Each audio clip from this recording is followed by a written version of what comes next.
And welcome in, ladies and gentlemen, to another edition of the Top Thought Talk podcast. I'm your host, Harrison Reno. Alongside me, co-host Dan Kiley. Episode 101 of the Top Thought Talk podcast.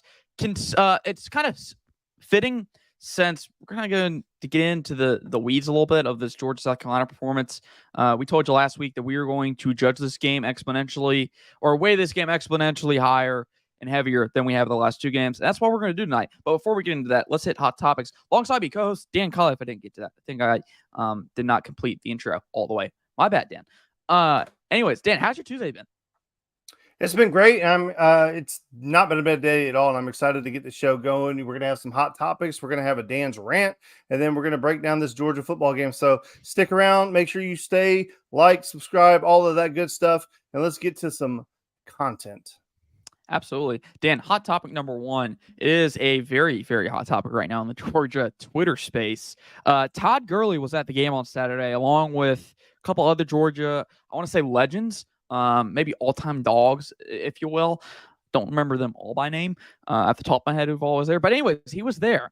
And at some point during the game, at some point on Saturday, he tweeted out, and I quote, "Can't believe I came to this game, shaking my head. Coach Prime turned me up tonight." This is Georgia fans kind of like mad. Like they were upset with Todd Gurley. Just pure frustration. As much as they hate, as much crap as they gave Bobo, they were giving Gurley in on Twitter. Like people taking away his DGD status. Dan, what is your takeaway? What is your take on the whole situation of Todd Gurley's tweet? You can touch this from so many different angles. Todd Gurley was there. He was at the game as a guest of the University of Georgia, obviously. And, he was presented with his, it looks like the Heisman, but it's like the all SEC trophy. And there was a bunch of other guys that got it there that day. And listen, from a fan's perspective, I understand. I don't know, man. This is tough for me, Harrison. And I don't really know how I want to tackle this because when you are arguably the second greatest player to come out of University of Georgia, a lot of people will make that argument behind Herschel Walker. A lot of people, he is probably my favorite Bulldog while he was at Georgia. Probably the most fun I've had watching anybody was Todd, because every time he touched the football, you felt like he could score. He was just electric, and people just loved him, bought into him, and loved on him. And he is, for all intents and purposes, he is a face of the program, right? I mean, when you put Todd Gurley up on the screen, everybody knows who he is. Everybody knows where he went to school. And he can have his own opinion, and I get it. I get his opinion. I understand that he wasn't exactly thrilled with how the first half was going, but and Ruth says man can say whatever he wants to, unfortunately. Yeah, but you are a UGA legend. Like, when you're on campus and you're doing that stuff, you've got to put your feelings aside and basically, for lack of a better term, pimp for your university. And that was just, to me, it was just a bad look. Like, I mean, am I going to say he's never welcome on campus again? No, I'm not going to say that. I would never say that. But I wasn't as mad as a lot of people were mad. But at the same time, Rude says it perfectly. He disheartened.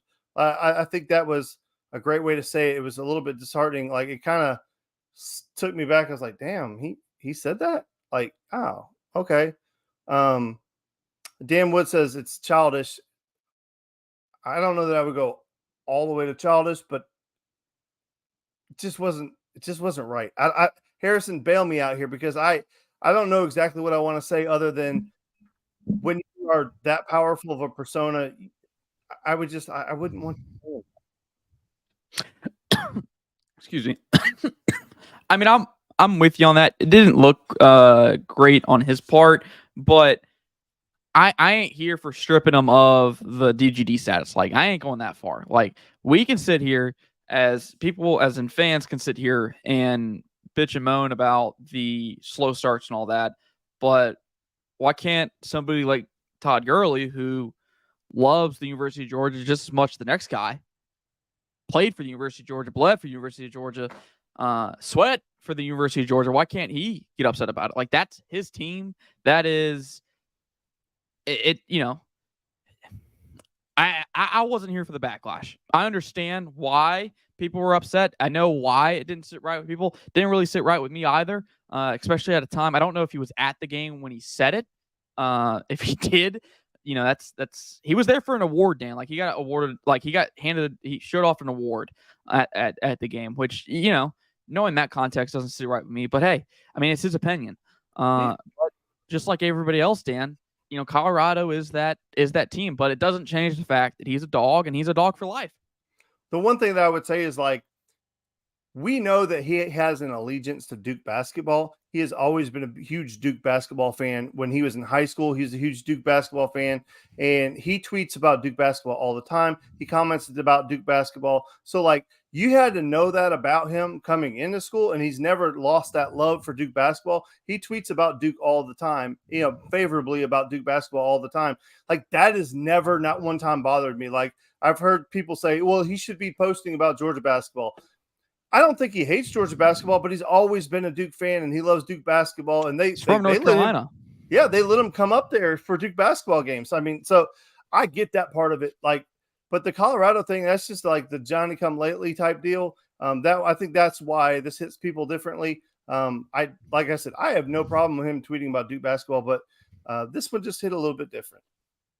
Definitely did. Dan, another one that's going to hit a little bit different. We have a exciting slate of football this weekend. I don't know if anybody's seen it. Well, any Saturday, I should say, with college football is an exciting slate of football. But really, this weekend should hit different.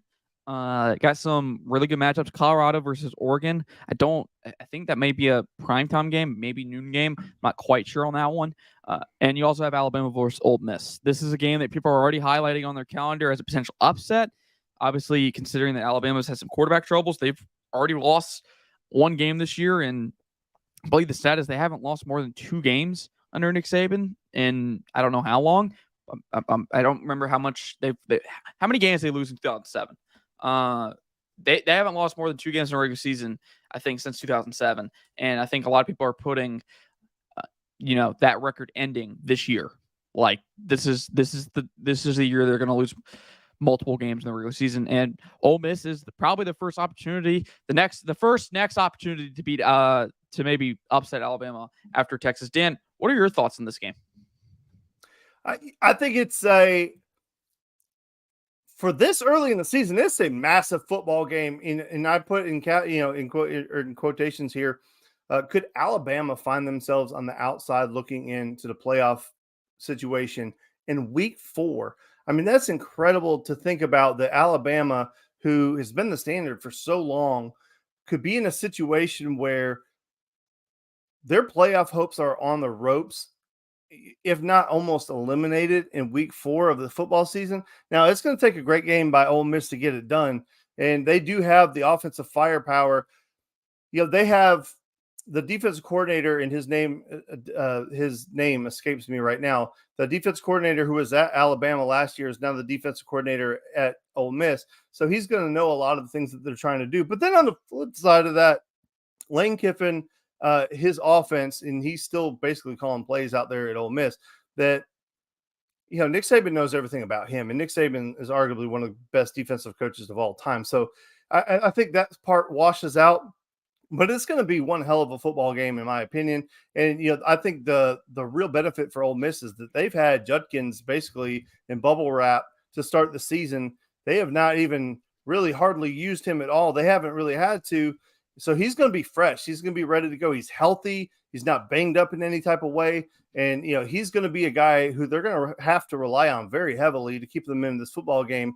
And Alabama, in their quarterback situation, that thing, in my opinion, and just my opinion, is a complete cluster, because Nick Saban starts Milroe, and he doesn't play awful against Texas. I mean, he started out really slow, and, he made some plays towards the back end of it, but then to basically bench him, and he can call it whatever he wants to, but he benched the man and put the other 2 quarterbacks in, and they played terrible. Now you have to go back, because you cannot play those other 2 quarterbacks unless you're trying to put Dylan Longren out there to be the quarterback against Ole Miss, which I don't think that would benefit anybody at this point of his career. So they're going to have to go back to Milroe. But how much confidence does Milroe have? And is he going to be looking over his shoulder every 2 seconds, wondering if he's going to get a hook because he made a bad throw? I don't know. This is as unstable as I've ever seen Alabama since this whole run started. And maybe it's nothing. Maybe it's a Fugazi. Maybe it's a Uzi Awazi. Who knows? But as of right now, Alabama looks like they're on the ropes, is what it looks like. And Ole Miss has a chance to throw a haymaker really early in the season, and that would be something I never expected. To hit on the quarterback uncertainty, Dan, it's actually kind of shocking to me. The way he put it in his press conference, Nick Saban said, and I quote, "This is all I'm going to say about this," speaking about the quarterback situation. "Jalen really showed the leadership I was looking for in terms of supporting his teammates." If we're going to name a starting quarterback, I get it. You want the quarterback to be a leader. Like that's he is calling the off. He is relaying the plays. He is the captain of the offense. To that essence, when you think about quarterbacks, you want a leader, no doubt. But he said nothing about his performance in that quote. It was basically he lived up to the expectation of, hey, I'm benched. I'm not the guy right now, but I'm going to go out there and support the teammate. Isn't it the baseline for what people who aren't playing? Like, you're supposed to be there, support your teammates, be happy for your team, be a team player, even though you're not playing when you want to. Like, that just hit weird to me. Like, he did the expectation, so you're rewarding with a starting job. And I understand he played much better than two of those guys, both of them. Like, yes, he played better. But then again, Dan, they don't have an option. If you have two quarterbacks, you really have none, kind of applies here. Alabama doesn't really have a quarterback. Now, I don't know how much that's on Milroe. In my opinion, they haven't done much to really help him out from a coaching standpoint. You say, isn't that the baseline where a guy is on the bench and he's happy for his teammates and he's trying to be? Yeah, it should be, but it's not. In today's day and age, with these kids, with the expectations they have and the entitlement, yeah, I'll say it, the entitlement that a lot of these kids have, you don't get that all the time. And that's one of the biggest things. And I'll take it down to the level, like way down below. Just go to the AAU level. Like, there are guys that are on the bench and they may be on the bench for whatever reason, and they sit there and they pout and they sulk and then they talk crap about the guys who are on the floor about, I'm better than this guy, I'm better than that guy. To get 10 guys on a basketball team that love each other, support each other, that is extremely difficult these days. And that culture, that behavior is prevalent among all of the high school athletes. And to find a guy who can go from playing 1 minute to being the best cheerleader in the world on the next minute, and like you said, that should be a baseline, but it's not. It just isn't. And if that's really the case, and maybe he did show him something, maybe the guys rallied around it. For all we know, they have a leadership council. Maybe they said, hey, listen, like, these guys are not getting it done, but my man Milroe was on the bench and he was hyped the whole time and he was supportive. And, like, we're rallying around that guy. So, yeah, I'll give him the benefit of the doubt because it's Nick Saban. And until he burns me, I'll continue to give him the benefit of the doubt. I think he's earned it over his lengthy and just illustrious career. I don't think he's handled this quarterback situation extremely well or well at all. But I'll give him the benefit of the doubt that if he's saying that really stuck out to him, I have to believe that at least it's partially true. Yeah. And we're going to find out. Like you said, it feels like Alabama's on the ropes. They beat USF 17-3. Granted, they were playing in a monsoon, so not the most ideal conditions. And maybe that's an argument of, hey, you really didn't give these guys a shot because they're playing in a dang monsoon. Like, what are they going to do with that? But that's neither here nor there. Just something to keep an eye on. It's Alabama at their best versus Ole Miss and Lane Kiffin. Always a fun game to watch. It's always something that people will tune into. Really dating back to the Hugh Freeze days.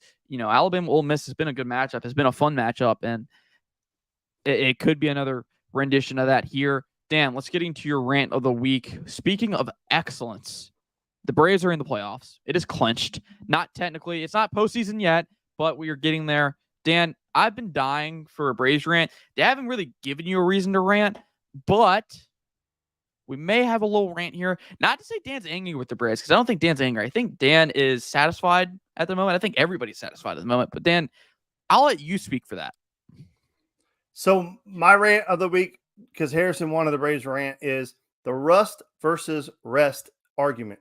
And this has been an argument that I've heard ad nauseum since the 90s. When the Braves were in the middle of that 14 division winning streak, it would always be, do you want the Braves to have a big lead going into the playoffs to where they could rest their players and be ready to go for the playoffs? Or do you want them to be fighting to get in and playing their very best baseball? You would think that there's a happy medium in there somewhere, but fans are fans for a reason. And, from my perspective, I've always been of the opinion, if you're going to play the game, you might as well win. That's just always been my take on anything. So I don't like losing at all. I'm extremely competitive. I hate losing any game. And I say like I'm part of the friggin' Braves. I'm not. But when I watch the team that I like, I want to see them win. And if they're going to put guys out on the field, I want to see them win. Now, I do think there is a benefit to getting some of these guys some rest because these guys have had a long season.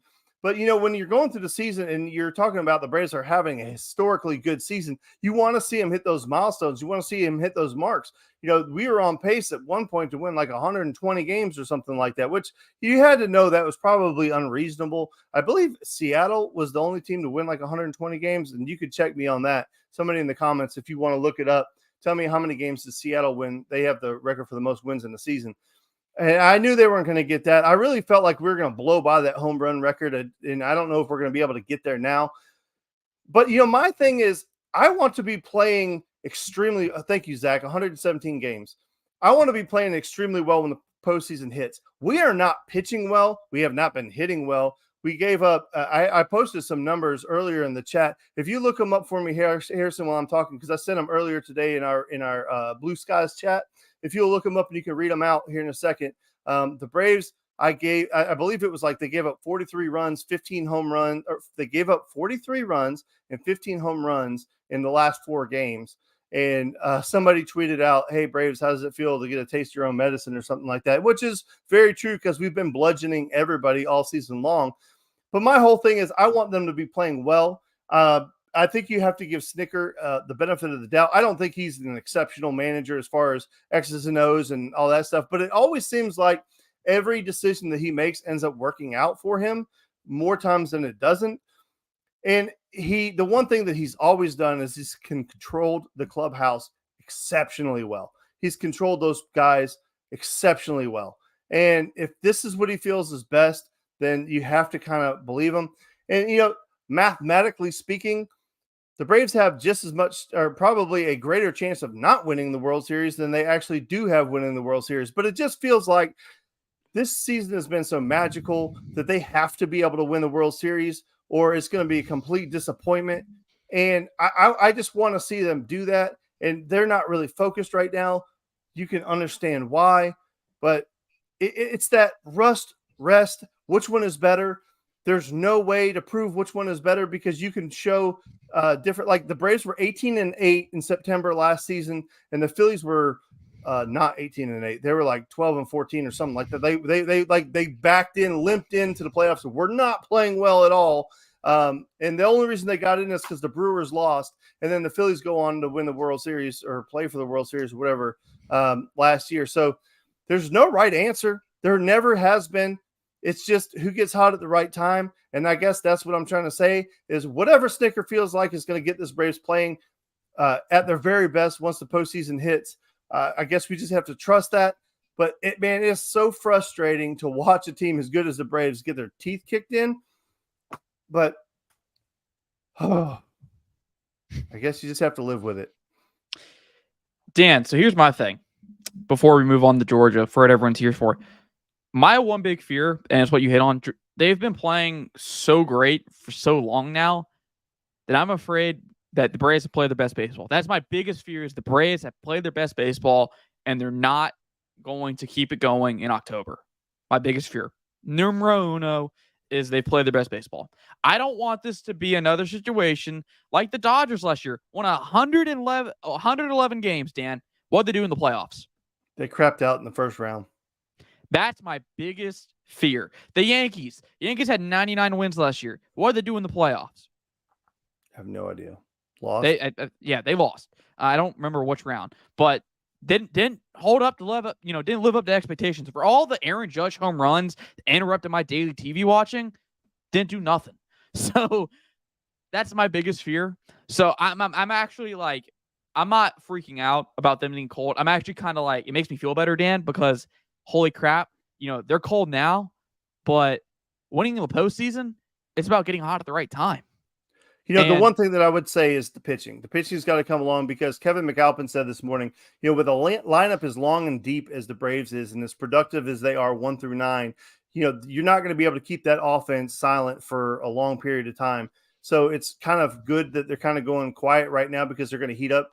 But that pitching staff has given me some reason to pause because the bullpen hasn't been great. Starting pitching hasn't been great. Hopefully Strider gets us back on track tonight. But let's move on to the Georgia topic. Yeah, this one's gonna hit different tonight, guys. There were a lot of takes thrown around this weekend. Dan was not able to watch live and thought probably, shocker. Yeah, no, not even shocker. Dan wasn't able to watch live, and I'm gonna let him speak for himself. But Dan, what did you think happened? Judging like not if you didn't know the score, you didn't look at the score, and just based it off of social media, what would you have thought the result would have been? So that's exactly what happened, Harrison. I was sitting, every Saturday for the most part, I'm at the field from 8:30 in the morning till 8:30 at night. So I don't get to see anything live. I just don't. It's just the life I've chosen. It's what I got. So I always have to go watch things back. I was getting text, I was getting tweets, I was getting everything about how awful the Dogs were. It was unbelievable. We were never going to come back. It's like, oh my God, we're going to lose to South Carolina again. This is just like XX year. Oh my gosh, it's terrible. Carson Beck is awful. Everybody's awful. Just it got fire Bobo, fire Coach Smart, fire everybody, burn the stadium down, and let's go play volleyball. I mean, it was awful. And then the one thing that Harrison said to me is like, I'm interested in what your take is going to be when you go back and rewatch this. Now, when I had a chance to come home that night, turn the game on, I watched it with no emotion. And the first half was not as bad as everybody was saying. Like they had 4 possessions. They miss a field goal. They stop a drive that's inside the 20 with penalties. They did kick a field goal, and then they had a sack that took an opportunity away from putting points on the board. But they had methodical drives, like a 13-play drive, like maybe a 15-play drive. They were moving the ball. They weren't being stopped. They weren't being slammed. Dijon looked good to me. Oh my gosh, I always mess up his name. Michael Edwards. No, Edwards. Edwards looked good running the Dejan. football. It was Dejan Edwards. It was so nice to have him back. I thought he was explosive. I think Dylan Bell looks really good coming out of the backfield. I think we need to take him out of that 86 or whatever he's wearing because that throws me off. It was funny because I think even the announcers were saying that like 86 was just kind of giving him, but like they're like, man, he looks like a real running back, except he's wearing a funky number. And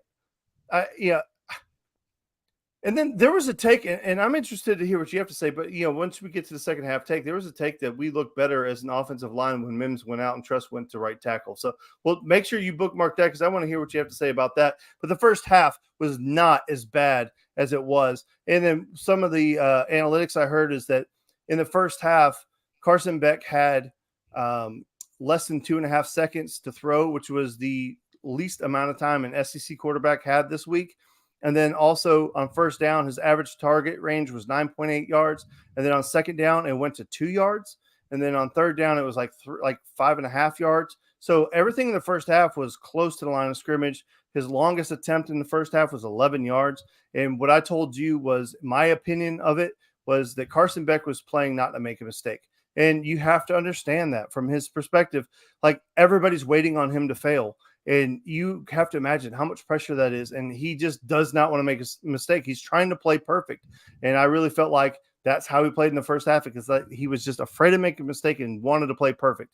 And we'll talk about the second half in a minute. But Harrison, what was your first half take? I mean, you did watch it live and, you've had a chance to watch it back. So what was your live take versus what you thought about when you watched it back? I mean, okay. Here was the live takeaway, which really didn't change in the. You muted yourself, buddy.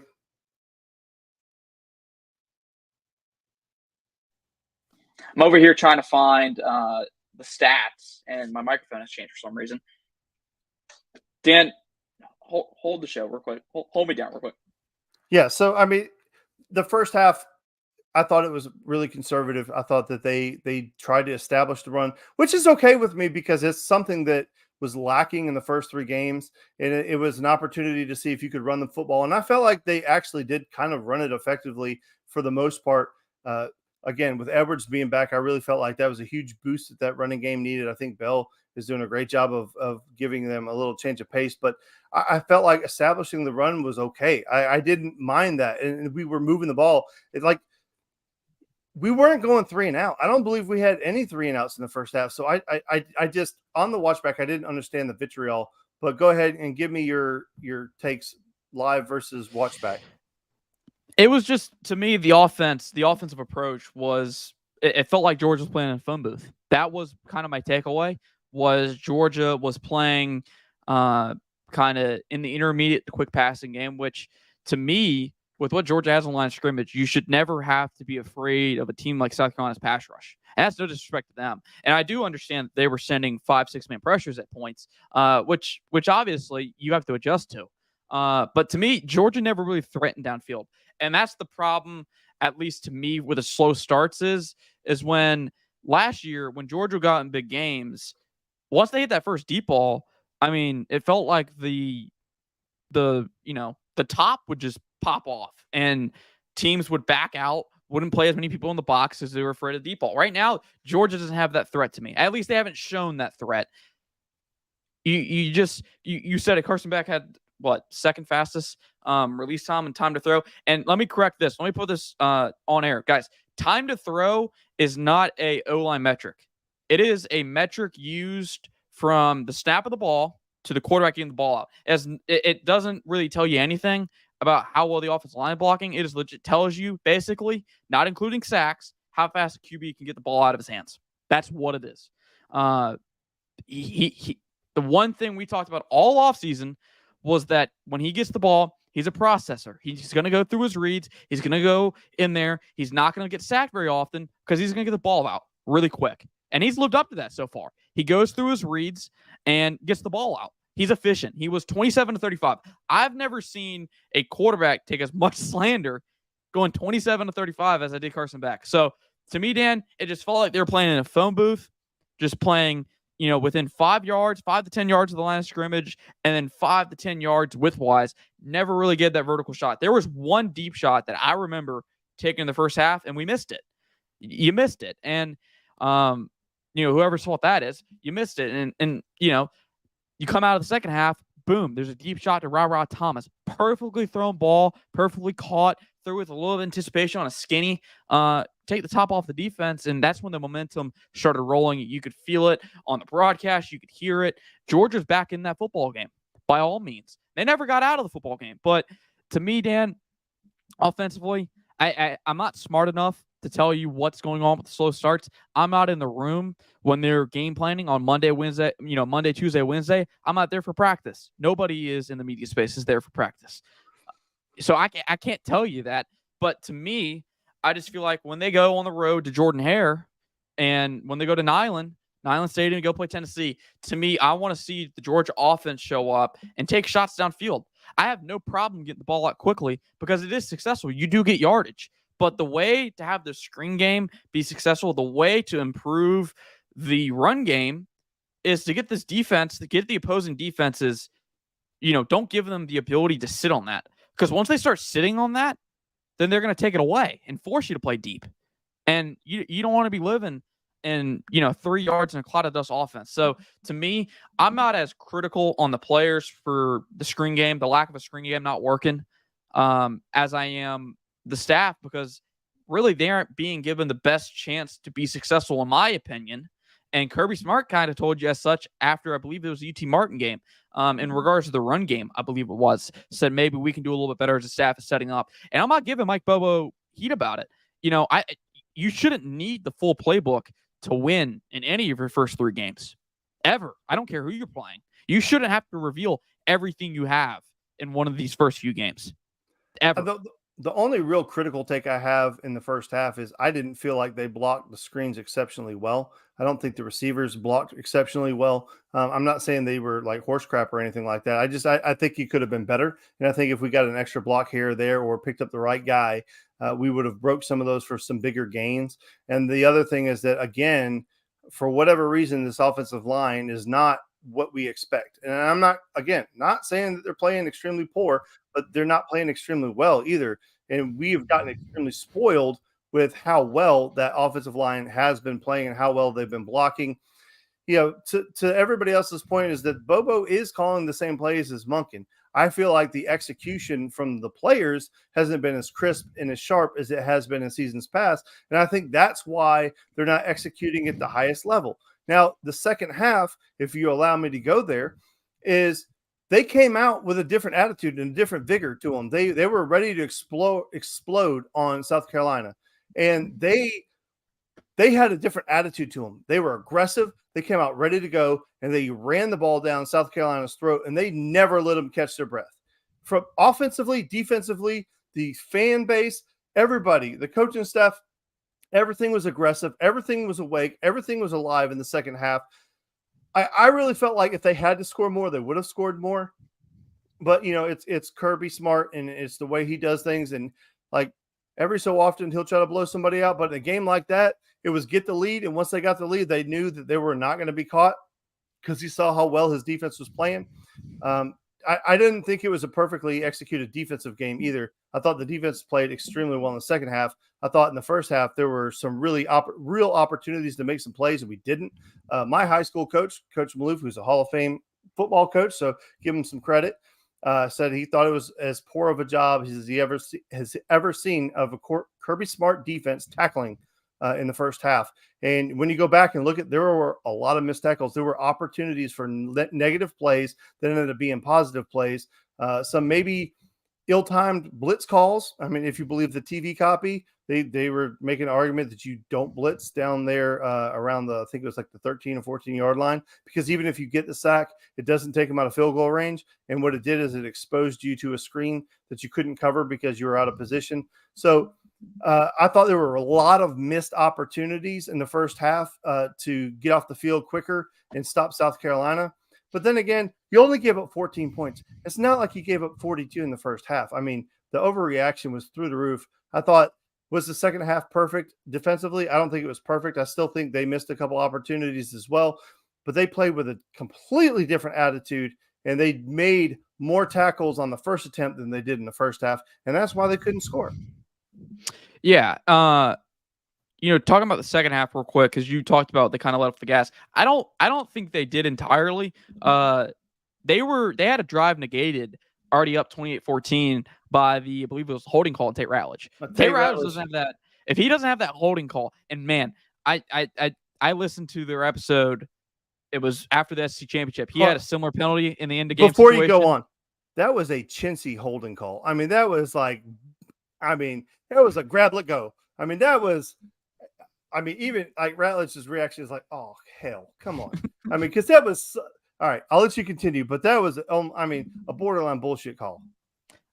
I'm curious. He was on the Real Talk podcast, said that he had some penalty. I believe it was a late hit in SEC championship, late in the game. Game was already out of hand. They're already beating LSU, and he gets a holding call, derails the drive. Anyways, he said that Kirby Smart never let him hear the end of it. Like, I want to say they ended up punting, and Tate goes back to the huddle, and Kirby says, "Everybody say thanks, Tate," and just rips him about it. So I'm curious to see what Kirby was like after that. I know he kind of chuckled about it post game on the holding call with Tate. So I'm very curious. I'm sure he got some crap about that during the game and then post game about it. So yeah, I just Georgia, to me, like Dan said, you can kind of see it. They played a little bit more freely. They played more confident in the second half. Dan's point of it felt like they were trying to be perfect, I think probably hold through everybody. Like they don't want to make the mistake.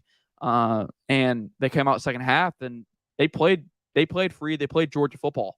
But yeah, they moved the ball in the first half, Dan. Like it wasn't like they didn't move the ball at all. It wasn't like they had, didn't have chances, because they had chances. They were in the red zone 2 or 3 times, and you came away with 3 points. Like, that can't happen. One of the comments I heard from Kirby Smart this week was that he was happy to see some emotion coming out of Carson Beck. He mentioned one of the touchdowns in the second half. It really felt like Carson showed some emotion with that touchdown, and he was talking about how the team feeds off of it. Like whenever he starts to show emotion, and he's very cerebral, very stoic, and he doesn't really show emotion at all. And it sounded to me, and this is my own interpretation of the comment, it was almost like a public plea from Kirby to Carson to let loose and show some emotion and have a little bit of fun, enjoy this game. And I felt like that resonated with me when I heard that comment. And like, he didn't say all the things I just said. He just said that it was good to see him show some emotions, really all he said. But to me, that screamed like, have a little fun and these guys are going to react. And I really felt like Carson was cooking in the second half. He made some throws down the field. He made some really good throws. I don't remember which one it was, but I felt like there was one that was into a tight window. Or maybe it was to Roseby Jack Saint, maybe. Where or maybe it was Rah. I'm not really sure. It was a shorter throw. I want to say like a crossing route or a dig route. He kind of threw it into traffic, and our guy came away with it. Or maybe I'm confusing the Falcons game. I don't know. I've watched both, but I just felt like he was a lot more free. I felt like I know he didn't, but it almost felt like he just said, "F it. I'm going to go out there and play my brand of football. And if I win, I win. If I lose, I lose." And that's the feeling I got. And I think that's the one thing. And we had our conversation offline, Harrison, is I always felt like that with Stetson's. Like, Stetson didn't give a crap what you thought. He doesn't care. Like, he's got that massive chip the size of Stone Mountain on his shoulder. And he just didn't care what you thought. He felt like he could make every throw and he was going to do it regardless. Sometimes it was negative. More times than not, it was positive. And I felt like Carson was completely the opposite, where he was so afraid to make a mistake and get that criticism that he didn't want it. And I really felt like in the second half, he just said, to heck with it. It's going to come regardless what I do. It doesn't matter what I do. I'm going to get criticized anyway. I might as well go out there, have fun, and start making some throws. So I was happy for Carson to see him have success in the second half. And if Georgia just comes out and plays that way to start the football game, we're not even having this discussion. So to your point, I don't know why Georgia's starting slow. And it's going to hurt you in a game that matters at some point. Hopefully, since it's so early in the season, they're going to get that figured out. And the one thing that I keep saying to everybody is the way it seems to me is this team is bored. They're not motivated to go play football right now because they've won 2 straight national championships and they know what it feels like to play in a big game. It's like you can't manufacture that juice. And I think they're having a hard time getting up for these games when they know that they're significantly better. That's where the greatness of Kirby Smart and his coaching staff is going to have to show through, is he's got to find a way to motivate these guys. And I'm not trying to disrespect them in any type of way. But I just feel like, to me, my own opinion, Dan's opinion, I just feel like they're just not motivated to play right now. It's definitely an interesting point. They came out. Last year they were up for this game against South Carolina. Granted, it was on the road, but they were definitely up for the South Carolina game, and they went out there and blew them out. But I don't want to discredit what South Carolina did, because South Carolina had a hell of a game. Like, Spencer Rattler played out of his mind. I didn't know Spencer Rattler was going to do that. We talked about, I believe he was completing 70, maybe 80% of his passes going into the Georgia game, despite getting sacked 9 times in one football game. Ridiculous.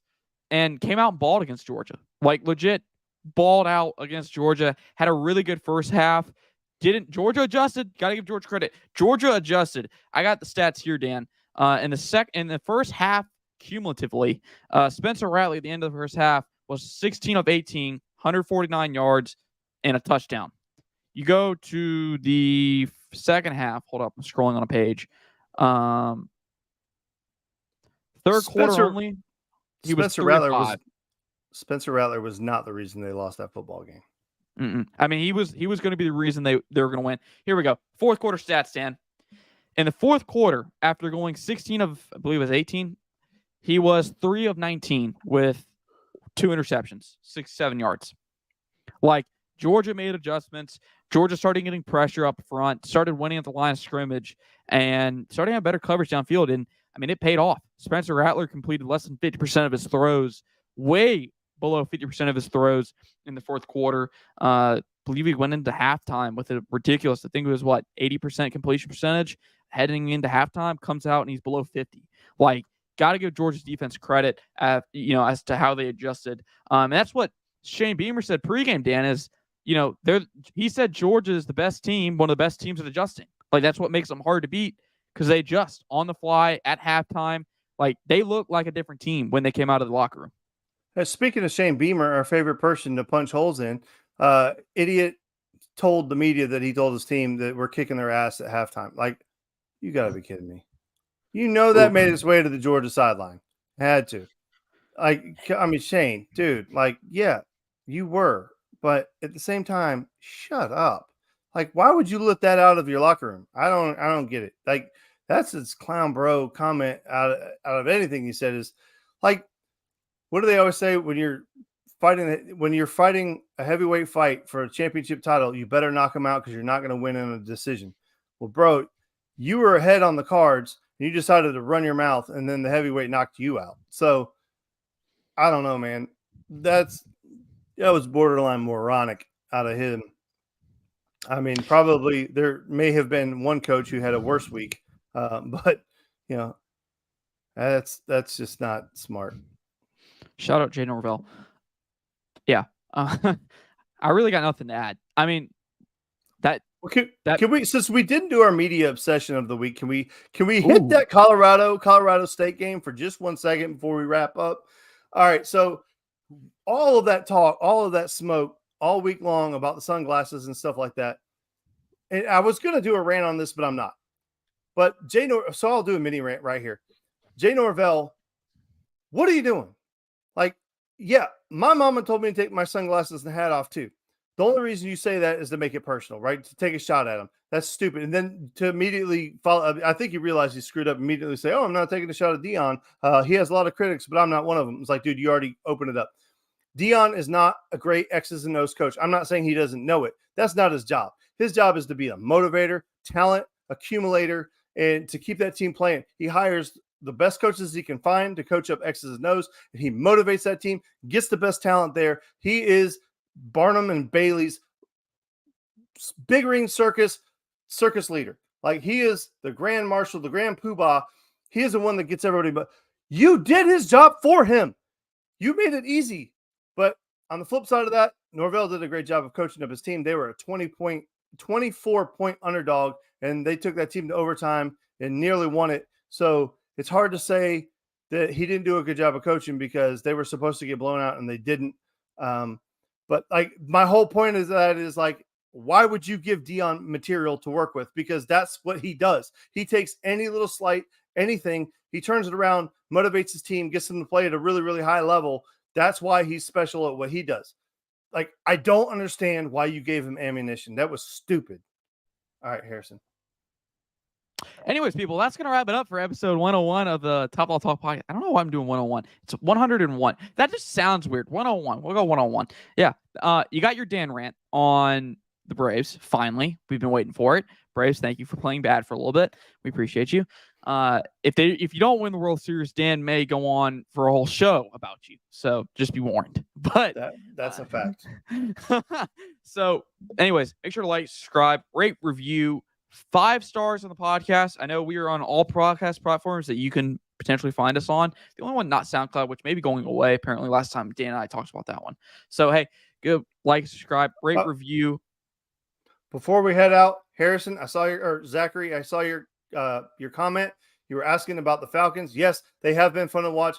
And Bijan Robinson is incredible.